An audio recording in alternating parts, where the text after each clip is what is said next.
Welcome to the first episode of Tops and Flops. I'm Haley, your host for today, and we are here to talk to some ASMs and get their thoughts on in-store execution. Through this video, we will review actual photos submitted from our distributor partners and get an idea of what is considered to be perfect and less than perfect execution in the field. We have a handful of tops and a handful of flops. And we are here at RBDC Van Nuys to have a few ASMs check them out and tell us what they think. Looks like You're gonna look at the picture. That's a nice rack, but it's not a rack. It's not a rack. This is top. What the f is this? Why? Oh, what? Wait, yeah. Can I see it? You can look at it. Oh, I can look at. That's why I'm not looking at it. It looks like all the main components of PSA here have been hit. It's top. I'd be proud to display this at my store for execution display. The planogram is up to standards, the base is wrapped with Red Bull approved base wrapped, and the functional POS includes clear price communication and is placed in the perfect spot. In a perfect world, try to place displays near high traffic locations like salty snacks and chips. Because let's be honest, we all stop there.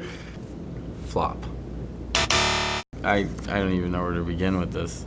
Well, you mix summer edition with sugar-free zero and regular. Also, they're only about 6 cases high, which is way too low to have a display. It's always important that our displays are shoppable. While this display has prime real estate within the store, near a checkout in a high visible, high traffic location, Red Bull brand visibility is lacking. The case cards get lost in the candy chaos, and the pricing is even covering some of the product on the case card. It's important to stick to the national planogram so that customers can easily find what SKUs they're looking for. Time wasted by the consumer means sales lost for you and your retailer. No bueno. While the display is very creative, it is unfortunately a flop. Sorry. The barrel cooler in the middle of these cases is not shoppable. Definitely flop. We don't do displays like that ever. We have our own standards, so displays cannot be like this.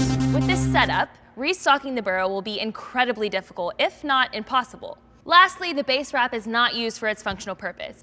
When building displays, please adhere to the standards such as product planograms and shoppable displays. There is real-life science behind our display standards, and trust me, products will fly off these well-built shelves. We love getting cold Red Bull by the checkout, but this barrel cooler is definitely a flop. Well, this one, yes, it's a flop because it is a case card and doesn't even match the barrel with summer editions. It is important to always use Red Bull approved barrel headers or static clings on this piece of cold equipment.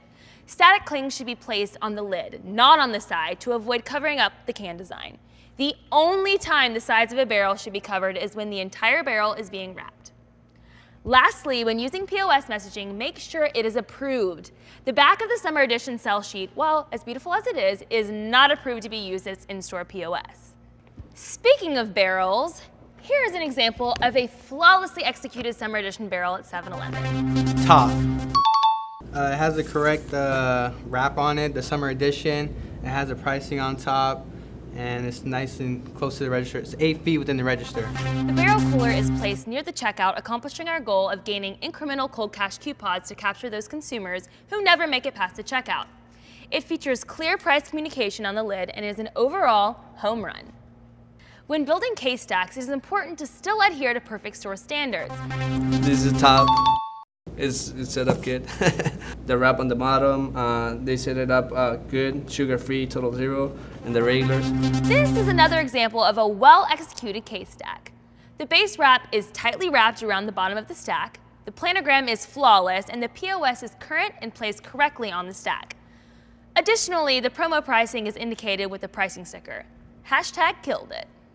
Every time you place a display, make sure it looks so awesome that you want to post it to Facebook, share it, comment, and brag about it to your buds. Okay, so the top has the pricing, big and bold. They do have the red, silver, and blue. This is an example of a perfectly executed PDQ.